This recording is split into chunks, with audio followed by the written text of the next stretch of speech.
Yo, what's up YouTube? My name's Charles and I go by Tempo VGC. Welcome back to another episode of Tempo's Toolbox, where I create my own teams, test them, tinker with them, tune them up, and see how high I can take them on the competitive ladder.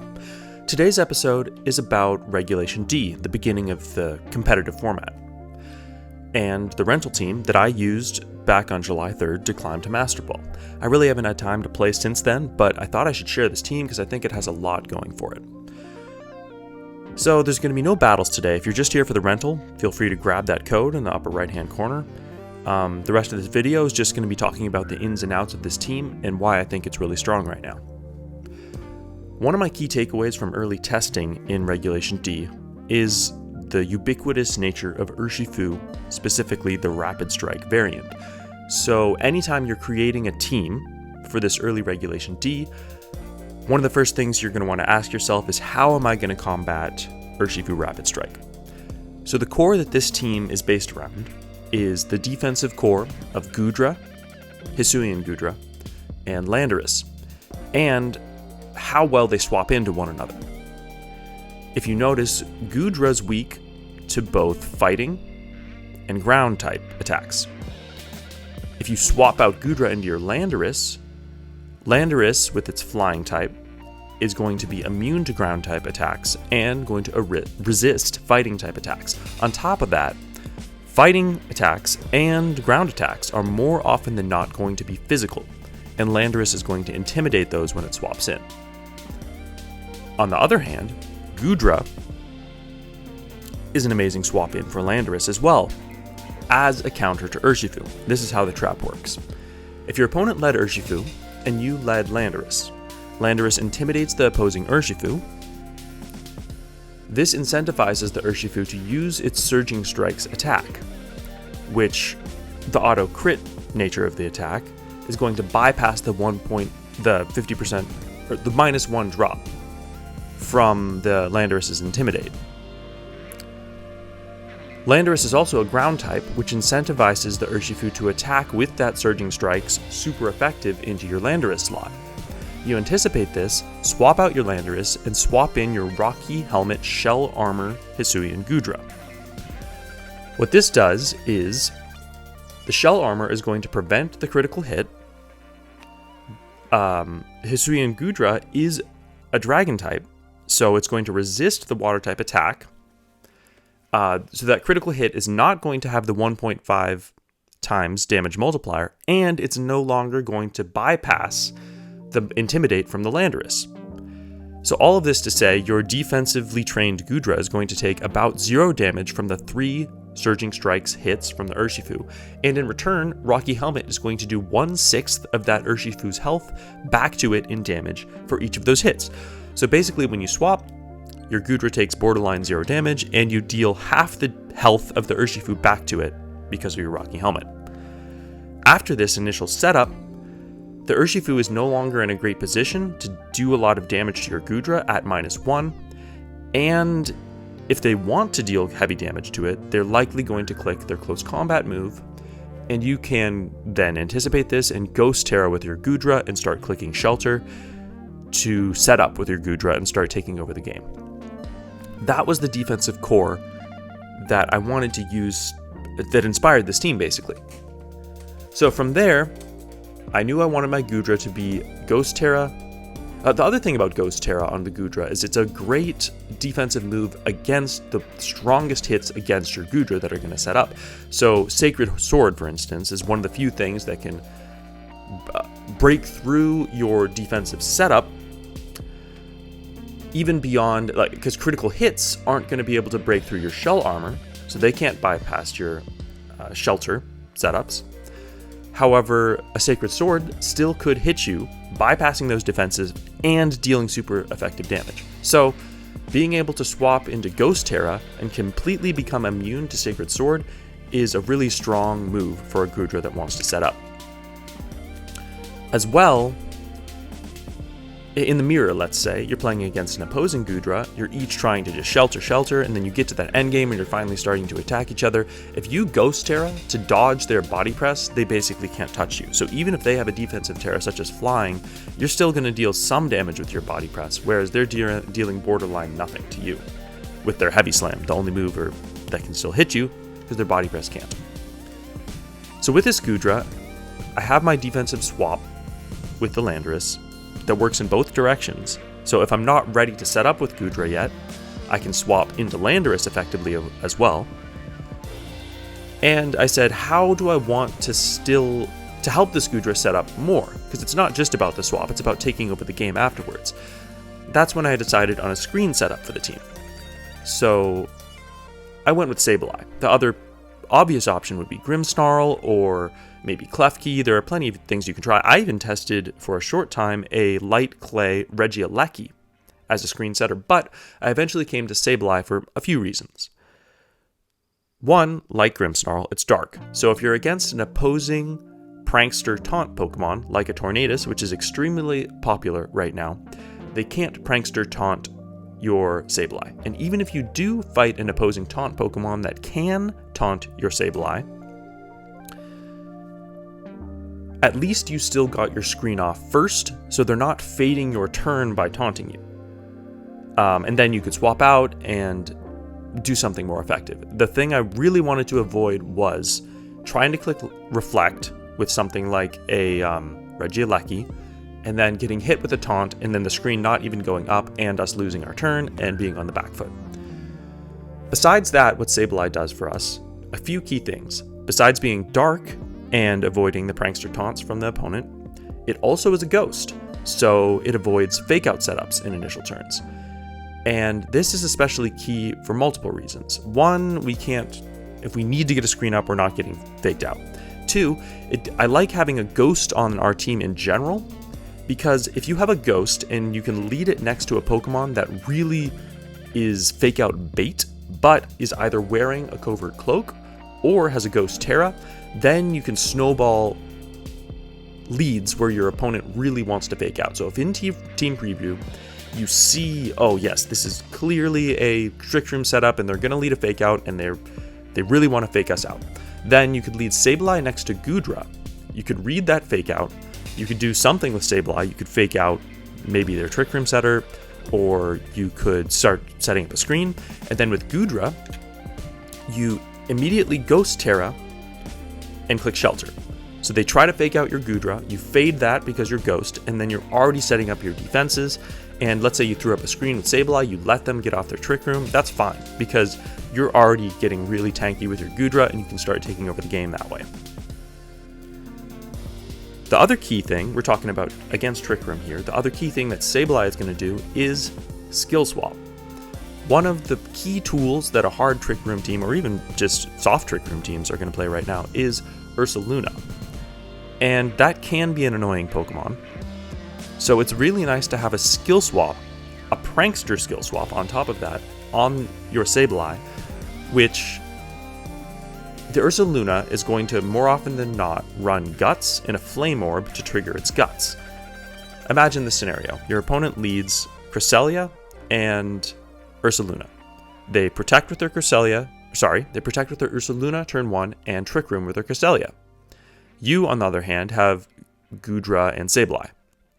You start setting up with your Goodra, and then with your Sableye, you throw up a screen. Then turn 2, they're finally ready to attack with their Ursaluna. It's now burned because of that Flame Orb, and maybe they Terra and they're ready to do a ton of ground damage, super effective on your Goodra. But your Sableye can click Skill Swap, swapping off that Guts ability, giving the opposing Ursaluna Prankster now, and now it's just a burnt Ursaluna, having its damage and no longer getting the Guts boost from being burnt. This is especially effective being Prankster with Sableye, because even if they have a slow Pokemon, something that was slower than Sableye that could potentially move first, let's say the Trick Room setter was slow, or whatever it is, you're still going to get that, or maybe it's a 0 speed IV Ursaluna, for instance, you're still going to get that skill swap off first before they can move, even under Trick Room with the Prankster. So it's a great counter having skill swap on there to some of the strongest Trick Room setups you might face. It doesn't do much else, the skill swap move. You can skill swap your own Landorus if you need to instantly get another Intimidate off against an opposing team. You don't have time to swap Landorus out, and swap it back in, and you need the Intimidate that turn. That's another relevant move. That's the most relevant thing it's going to do, really. You could potentially also, in rare scenarios, skill swap Prankster onto your Goodra, and then get off a Life Dew or a Shelter fast.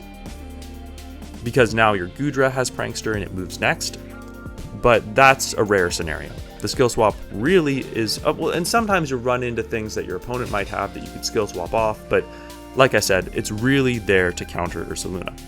But this Sableye, more often than not, its job is going to be clicking Fake Out, throwing up screens, and then having strong pivots with Landorus, for instance, because you swap out your Sableye, bring in Landorus, intimidate things, and then you U-turn out with your Landorus, you can bring in back your Sableye.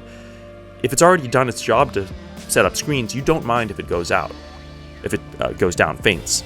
But if it doesn't, then you can Fake Out, start bothering your opponent, getting your Goodra to keep setting up, or maybe your Cresselia to keep setting up with Calm Minds, and then you can swap back in after it's hit that Fake Out to another Intimidate from Landorus, for instance. So its main job is screens, and then as you start cycling in certain matchups with Landorus, Fake Outs can be extremely strong, or even if it's not with Landorus, just late game, bringing in the Sableye to either soak a hit or get off one more Fake Out for a key setup turn with one of your setup Pokemon can be extremely strong.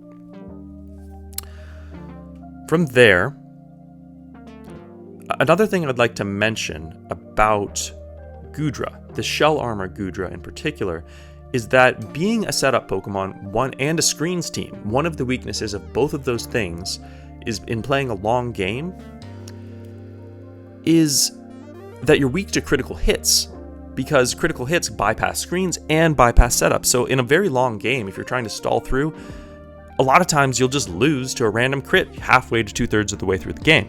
But Shell Armor Goodra, this is why I think the Shell Armor plan with Goodra is significantly better than the Sap Sipper plan. You can cover the Amoonguss with other things on your team, as we'll get to, as you'll see that safety goggles on our Cresselia, but my point is about the Goodra, for a setup heavy team, that Shell Armor plan is going to mitigate one of the biggest weaknesses of a Reflect setup style team.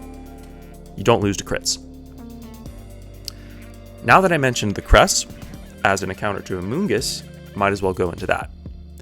The biggest thing about this, about Cresselia, there's a couple things I wanted this Cresselia to do. The main thing is I put safety goggles on it so that with Lunar Blessing, it can act as my Amoonguss counter that basically protects the rest of my team from Amoonguss as well.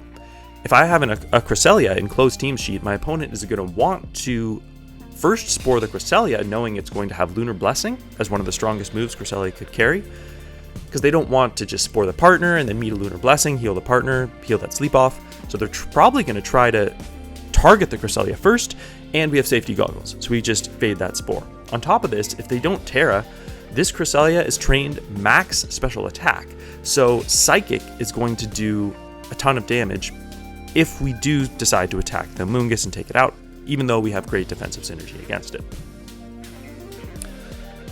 We can start setting up in front of Amoonguss as well.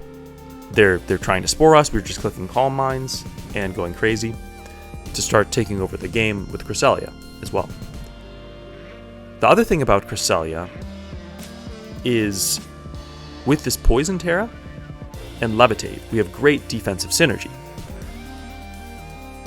One of the key things you're going to want to do with Cresselia, besides just fighting Amoonguss, is with the Calm Minds, you can become extremely powerful on the special defensive side, so it's good against the special attacking teams, which are almost always going to have Fluttermane. So you're weak to Fluttermane Shadow Ball, and the Poison Terra not only makes you resist that Shadow Ball, incoming Shadow Ball, to start getting the Calm Minds off and just taking over, becoming a tank, it also resists the other half of Fluttermane. So you're no longer, or you're not going to be weak after that Terra into the Moonblast, the Dazzling Gleam side of the Fluttermane. On top of this, one of the only weaknesses of Poison is ground types. It's Ground and Psychic.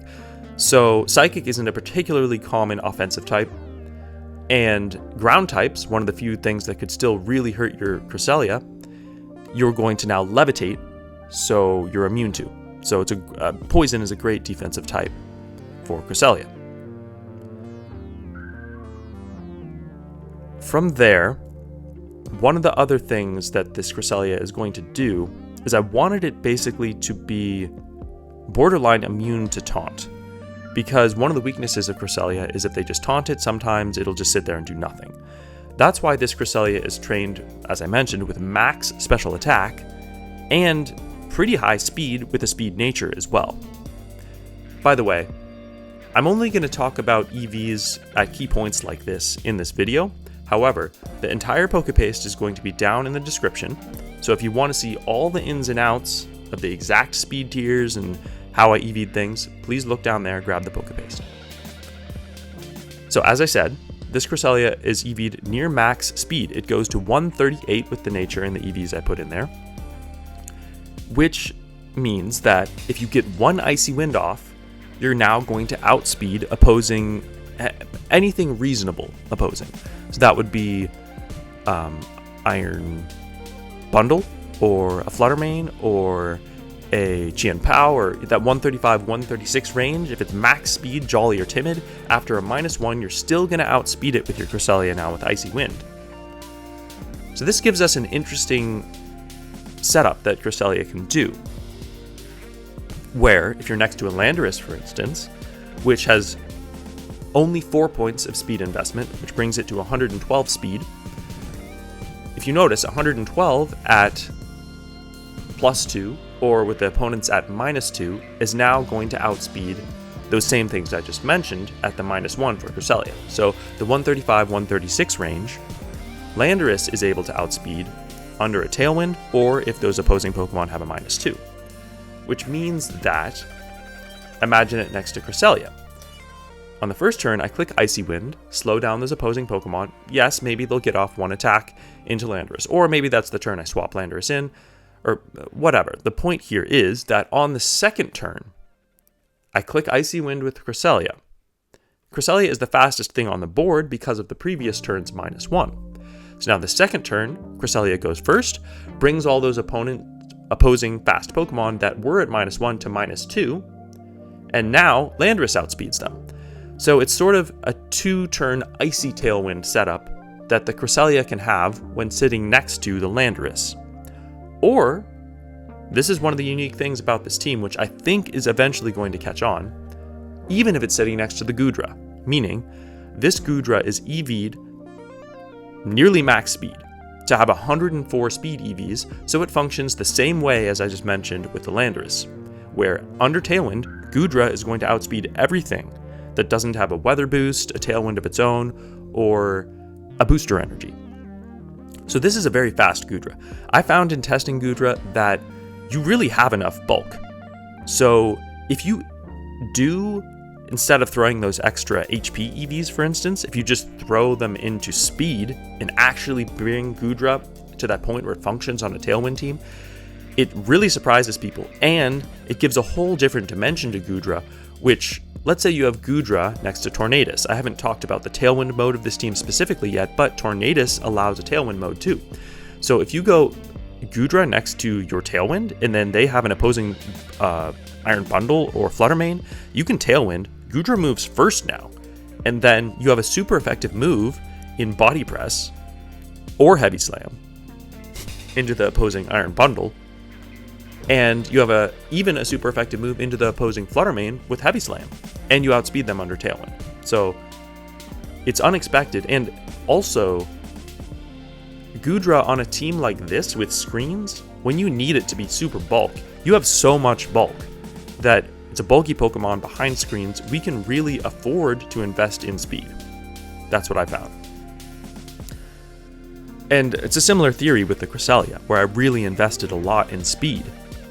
And this allows us to have a totally different dimension. Oh, and as I mentioned with the taunt, that's part of the reason we have 2 attacks, Psychic and Icy Wind, which allow, and the Icy Wind part of it is, it's both an attack and utility, and we have max special attack. So if we see that they're going to taunt us, then we don't start setting up with Calm Mind or start healing with Lunar Blessing. We can just go aggressive off the bat with Cresselia. And if they taunted us and we weren't trying to get off a utility move, and we just went aggressive, then we can flip the advantage and really take advantage of our opponent's passive turn, which did nothing. On the other hand, if we see that they can't taunt us, and especially if they're a special attacking team, Cresselia can set up as well. So it's a very flexible Cresselia build. It can support, or it can become a tank, and behind screens, even with that speed and attack investment, it still has a crazy amount of bulk. Let's talk about the Tailwind mode now. Because we have the Tornadus. The main mode of this team is the Sableye. As I mentioned, there's the Goodra Landorus swap in, so the main lead in theory is Sableye next to Landorus. You bait that, if you see an Urshifu especially on the opposing team, you bait that Surging Strikes into your Landorus, swap in Goodra, then you start setting up. And you have screens up, you're super tanky, then your fourth Pokemon is either Cresselia, if you think you need the extra healing or to combat Amoonguss, or Urshifu as the last piece with the choice Scarf, which comes in after you've started to set up and done that initial fighting with Goodra and Landorus and set up your screens. Urshifu is a great closer, especially I found, because as I said in the beginning, every team needs to have their plan against Urshifu. So every high level team, if you're playing high ladder, is going to have a plan against your Urshifu. So if you do bring it, I like it more as a Pokemon you bring in the back. Once you figured out where's their Rocky Helmet, where is their whatever it is that's going to counter your Urshifu, once you've solved that piece of the puzzle, your Scarf Urshifu comes in the end. It's faster than everything because of the Scarf, and it can just clean up the game instead of you potentially leading it and getting countered. I was going to talk about the Tailwind mode, which I will momentarily, but I first want to mention this because it's on my mind. This team has no protects on it, which is odd. It's not something I would typically do, but I found that in a heavy Urshifu format, it's not the worst thing in the world to not have any protects when the best Pokemon in the format, most popular Pokemon, just bypasses protect. This team also has a ton of good other defensive options. As I mentioned with the switching synergy, that switch is also relevant with your Cresselia. If you have Goodra in play, and you would expect, fighting and ground attacks. If you swap in Cresselia is both Levitate to avoid the ground attacks, and fighting isn't going to do much into your Psychic. So the team in general has a ton of extremely good defensive switches, and the Landorus and the Urshifu both have U-turn, so you can even get value while switching. So a lot of times when you would have protected, you can just switch instead. The other thing is, since this team is a screen team, you get so much value defensively from the screens that with defensive options such as Life Dew and Lunar Blessing on Cresselia and Goodra, you would very likely rather be clicking those moves, or Shelter, or Calm Mind, than protecting, almost all of the time. Because with the screens up, you don't want to just start lasting out your own screens by protecting. You want to take a defensive option that's going to get you more value than the protect would have. That's the basic theory behind it. The other thing is, with Goodra and Cresselia, with Lunar Blessing and Life Dew, you can't really afford to have those moves and protect on your Pokemon. Then, if you look at Landorus and Urshifu, those are my choice Pokemon. You can't really have protect on those. Beyond that, Sableye is not the type of Pokemon you want protect on. You really want to get in, throw up your screens, and get him out of there, and get something else that can start doing something more relevant. And then Tornadus, so basically 5 out of the 6 Pokemon we can't really put protect on as well. The 6th one would be Tornadus. You could put protect on this Pokemon, and I've actually deeply considered it, and I might end up putting it back on there. I would probably on this build put it over Taunt. But for now, I want to test Taunt more on Tornadus. So this is what I played with. I figured I'd share the list that I actually used to get Master Ball. But yes, I could see putting Protect on Tornadus. So this is a unique Tornadus as well. Focus Sash is not common on Tornadus. As I mentioned before, we have a strong lead when we're expecting Fake Out, where we lead Sableye next to Goodra. So I don't... And Sableye is going to be a more common lead than Tornadus, and the way this team works, you really only want to bring one of your Prankster Pokemon.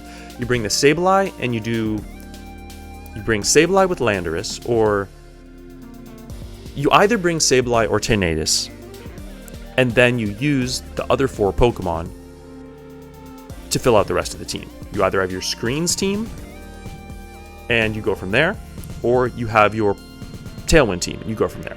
You don't really have room to bring both Screens and Tailwind. That's what I was getting to. The main mode is going to be the Screens mode, but the Tailwind mode is a great audible, and it's not for when you expect Fake Outs, so we don't necessarily need the Covert Cloak as our Tornadus sort of heavy lead all the time. We have our counter Fake Out lead. It does still have Ghost Terra, because since we don't have Protect, and we have a Sash, if we do happen to lead Tornadus, and they did happen to bring a Fake Out when we didn't expect it, we at least want the option to Ghost Terra so we don't just get our Tornadus slapped and then break our Sash, and then it's all bad news. But what this Tornadus' main job actually is to counter opposing weather. So if you expect a Lilligant Torkoal lead, for instance, you could lead Tornadus next to Landorus or Tornadus next to Urshifu. And you, if it's Torkoal, Lilligant you're against, you turn 1 Rain Dance, and then let's say you were next to Landorus, you can either click Rock Slide or Earthquake, which are going to be super effective into the Torkoal, and the Lilligant can no longer do its Solar Blade in the Sun to take out your Landorus that turn, or whatever it would like to do. And even if it does, if you click Rain Dance and it clicks after you Eruption, you're now in the rain instead of the sun. So that's going to do almost no damage against your Tornadus and your Landorus, even though your Landorus still is moving after the way it's EV'd, after the Lilligant. So they still can get their Eruption off first, but since you clicked Rain, if they went for that plan, it doesn't matter. And then you got a super effective attack off into their Torkoal. Earthquake obviously is extremely strong. Or if you do have a read that they might go Flying Terra with their Torkoal for some reason, you could click the Rock Slide instead. The other option would be Urshifu with the Tornadus, and in this case, if you click the Rain Dance and then use Surging Strikes, you could just kill their Torkoal and not even allow them to get a move off. But if you expect that Sun lead, which lead you pair with your Tornadus is really up to how you see the rest of their team composition and how you expect them to act if they actually do that lead. So both should be strong leads next to your Tornadus as a counter weather plan.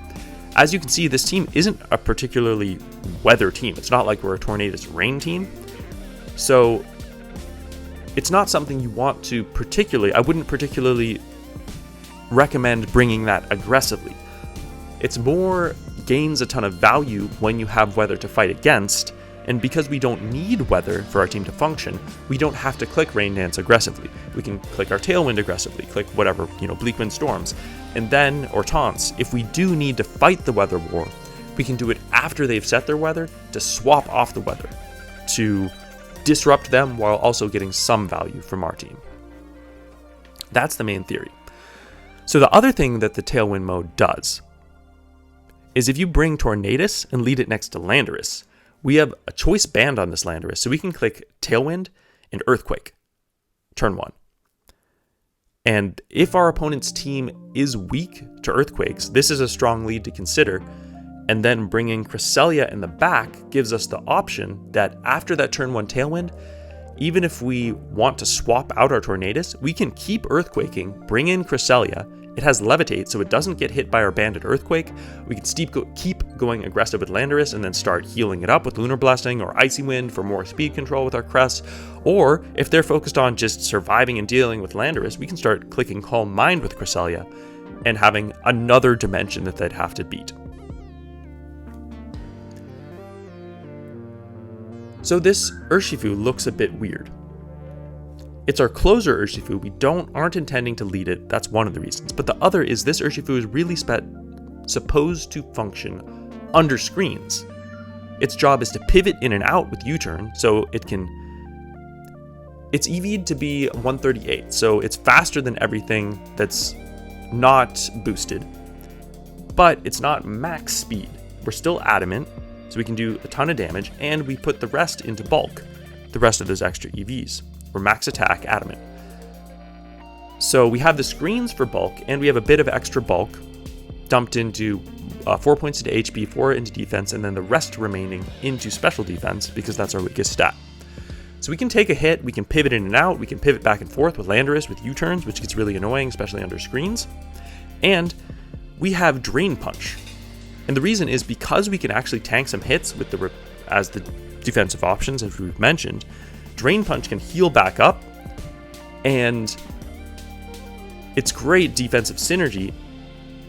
And because close combat is negative synergy a bit in the way that it drops our defenses behind the screens, I think that Drain Punch is a really strong option. Because the times you're going to be clicking your fighting move anyway are almost always when it's going to be a super effective hit. And with as much attack investment as Urshifu has, those Drain Punches are really going to hit hard, and they're going to make Urshifu stick around forever. And because it's our closer that we can position around in the back end, we're not trying to lead this Urshifu, we can really get it to a point where that Drain Punch is going to take over a game and be unbreakable. We have our Surging Strikes, obviously, as our crit move that's just crazy. We have our Water Terra and our Rain Dance if we need to go for that sort of rain mode. Surging Strikes Urshifu does work really well there as a closer. And then the last move on our Urshifu is Rock Slide, because on a Scarf Urshifu, when you're moving first, fast Rock Slide can just steal games. And also, one of the few things that this Urshifu is going to be sort of weak to still is, without the Rock Slide, we don't have a super effective move against Flying-type Pokemon, and opposing Flyers are super effective against us. So having a Rock Slide, which hits them super hard and can potentially flinch them, is a great last move on this utility closer Urshifu. We're getting there now. I've talked about almost everything that I want to on this team. I'd say that this team, even though you're sort of a setup team, one of the other things I'd like to touch on is you're not as weak to Perish Trap as your typical setup team might be. Because, if you notice, as mentioned, Landorus and Urshifu both have U-turn, so even under Shadow Tag, you can unexpectedly swap out your Pokemon and make them forget hearing that song, the Perish song. Goodra, as well, has a Ghost Terra. So if you're expecting a Perish Trap setup, you really want to save your Terra for Goodra. And it's especially good if, let's say they have Scream Tail. You can bait them into thinking maybe you're going to set up, and then they're going to click their Perish Trap to try to trap in your Goodra, take it out, but instead you clicked Heavy Slam into their Scream Tail, which does super effective damage. And then on top of that, once maybe you fight a few more turns, right before your Goodra is going to fall to the song, you can Ghost Terra and swap it out. And that's a great way to... So between Sableye, Goodra, Landorus, and Urshifu, if you bring those 4, all of your Pokemon can swap out through Shadow Tag, through the U-turns or being a Ghost naturally or being Ghost Terra. So you're a setup team, but you still have strong play against Perish Trap. I think that the last thing I really want to talk out for this team is some key leads, where I'll just talk about my main ways that I lead the team. My go-to is if I see an opposing Urshifu Surging Strikes, or Rapid Strike, is to lead Sableye next to Landorus and do the Goodra swap setup that I mentioned. Then from there, the last Pokemon I would bring would either be Cresselia or Urshifu. This would depend mainly on, is my opponent, do they have a Moongus? If they have a Moongus, you definitely want Cresselia to fight that battle, to have the safety goggles and the Lunar Blessing to protect the rest of your team.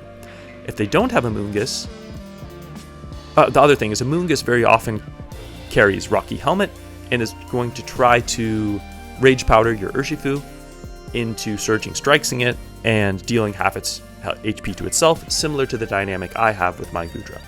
So you wouldn't often bring Urshifu if you see an Amoonguss. But if they don't have an Amoonguss, maybe they have rock Pokemon or stuff that's weak to water, You can bring Urshifu instead of the Cresselia, bring your Urshifu in as the closer in the end, make them try to deal with your Gudra as you start setting up, and then your Intimidate swap-ins back and forth with Landorus next to Sableye, the fake-outs and Intimidates U-turns, and then Urshifu is your closer. They're trying to deal with the setup stuff, then all of a sudden, you bring in this fast Pokemon in the end. Your screens with the Light Clay are going to last 8 turns. So even if it was a Tailwind battle or a Trick Room battle, you can last out those turns, make them deal with your Gudra setups, and then after their Tailwinds ended, after the Trick Rooms ended, you bring in your Urshifu. The Scarf is the fastest thing. Whatever element they still have remaining, you just clean up with the Urshifu. So, as I said, Sableye Landorus and the rest as described, that's one main lead. The other main lead is, do you strongly expect a fake out? Then you lead Sableye next to Gudra. You can Ghost Terra if they did lead that fake out, and start taking over the game with Shelter and setting up your Gudra.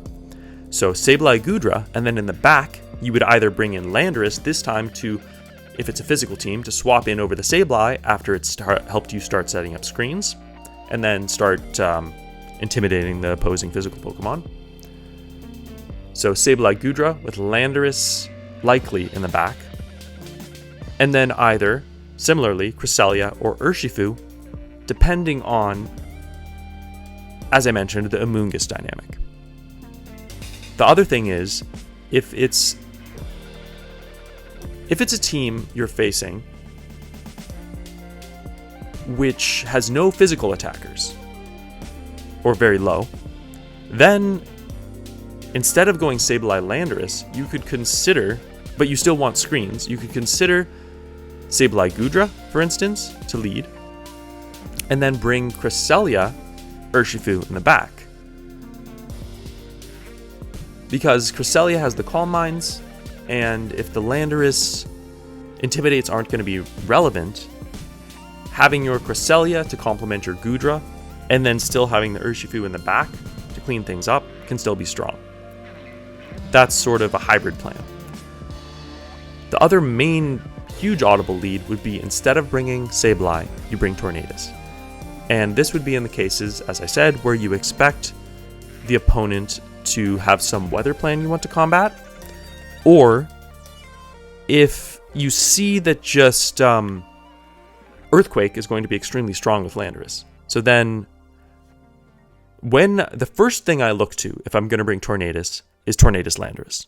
You could do other leads like, as I said, Tornadus Gudra, to unexpectedly Tailwind Gudra and then be faster and get a super effective hit off, or Tailwind Gudra Shelter be the first thing that happens, so then their physical attacking moves bounce off your Gudra even on that first turn because it moved first. But however, the Tornadus Landorus is the thing I'm really looking to lead if I'm doing Tailwind, because Tailwind Banded Earthquake does a ton of damage, and then from there, having Cresselia in the back to swap in next to those Earthquakes is still extremely strong. The other thing about Landorus and why it has Rock Terra is Landorus is 4 times weak to Ice. So if you expect, let's say you led Landorus into Chien-Pao and Dragonite, then even though you got the Intimidate off, they're very likely going to Ice Spinner your Landorus on turn 1. And let's talk about this in the Sableye scenario. You throw up a Reflect, maybe, and even through Reflect, you would expect them to very likely Ice Spinner your Landorus and try to take it out. Because under Reflect and -1, still a 4 times effective attack is very likely going to take out your Landorus from a Chien-Pao with that sort of Ruin drop. They might even Ghost Terra their Chien-Pao, expecting you to fake it out with your Sableye. Which is why I would still recommend clicking Reflect more often than not than trying to fake it out. The Dragonite is very likely Inner Focus, so I wouldn't recommend trying to fake that out either. So, you're expecting this Ice Spinner into your Landorus. So, you Rock Terra your Landorus, which it doesn't resist Ice, but it does at least become a neutral hit, and with those other defenses as I mentioned, the Reflect and the Intimidate, that Ice Spinner is not going to take you out.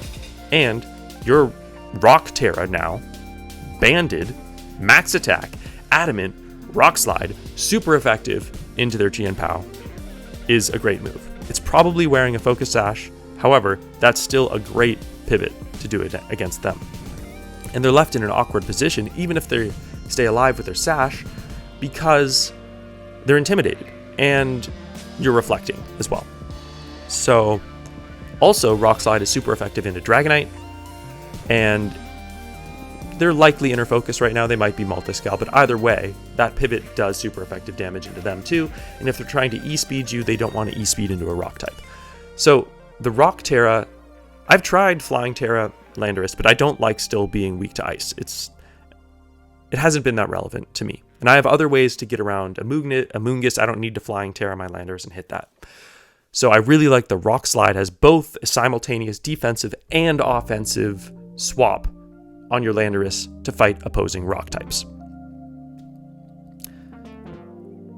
Yeah, so that, the Focus Sash on Tornadus, I talked about that a bit, but the main reason there is, especially on a build where I don't have Protect, and I'm not afraid of Fake Out leads with my Tornadus, because I'm not really planning ever to lead that into an expected Fake Out, the Focus Sash can just steal games. If I'm doing an aggressive plan with Landorus Tornadus, and they try to take out my Tornadus, and Landorus is just getting off a Rock Slide or an Earthquake under Tailwind, and then my Tornadus doesn't die when they expected it to, and then it's max attack, it's max special attack, max speed trained, and we can afford that with the Focus Sash, then we can use it as an extremely aggressive Pokemon instead of just being a support Pokemon.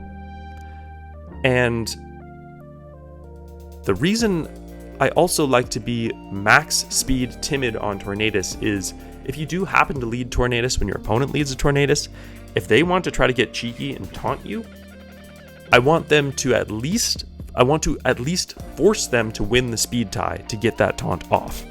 I don't like being slower and facing a fast Tornadus that just taunts us. So yeah, I really like my Tornaduses to be max speed. All right. I really think that's about everything now.